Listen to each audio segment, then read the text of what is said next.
September 19th, 1938. It was a perfectly ordinary late summer day in the northeastern United States, until suddenly, out of nowhere, New England was hit with one of the most violent hurricanes in American history. A storm so fast, so unexpected, that people barely had any time to realize what was happening before it swallowed entire towns. This is the story of the Great New England Hurricane, also known as the Long Island Express.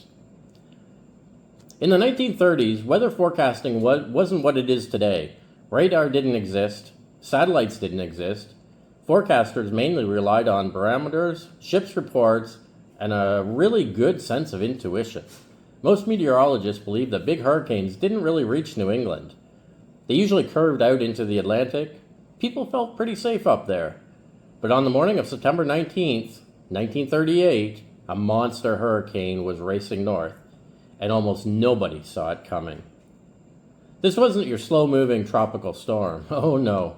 This hurricane was nicknamed the Long Island Express for a reason. It was barreling toward New York, New England at 60 miles per hour, one of the fastest-moving hurricanes ever recorded. When it slammed into Long Island, the winds were unimaginable. Gusts reached 120 miles an hour. Trees snapped like matchsticks. Houses were lifted off their foundations. Storm surges swallowed coastal town in minutes. And it didn't stop there. New England took the full force. In Rhode Island, waves as high as a 4-story building crashed inland. Massachusetts towns were drowned. And in Boston, the streets flooded so quickly that cars were washed away as if they were toy boats. Thousands of homes were destroyed. More than 700 people lost their lives. Over 60,000 buildings were damaged or demolished. The storm even shifted the course of rivers, permanently changing parts of the New England landscape.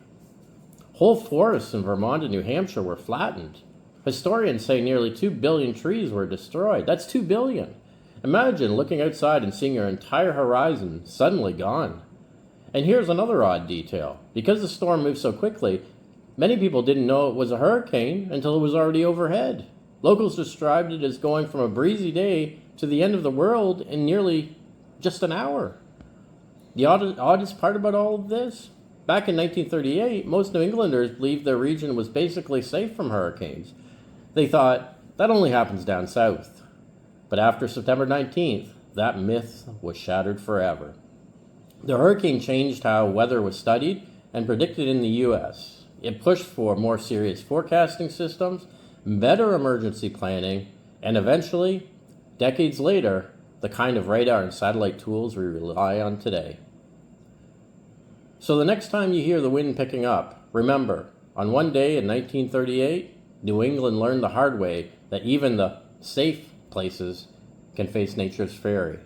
The Great New England Hurricane remains one of the deadliest and most surprising storms in American history. And it serves as a reminder, when it comes to weather, sometimes the unthinkable can and will happen. History is full of surprises. If you enjoyed this story, remember to visit the Daily Pastcast Daily on YouTube for more interesting stories like this. Like the video, subscribe, and we'll see you all tomorrow on September 20th.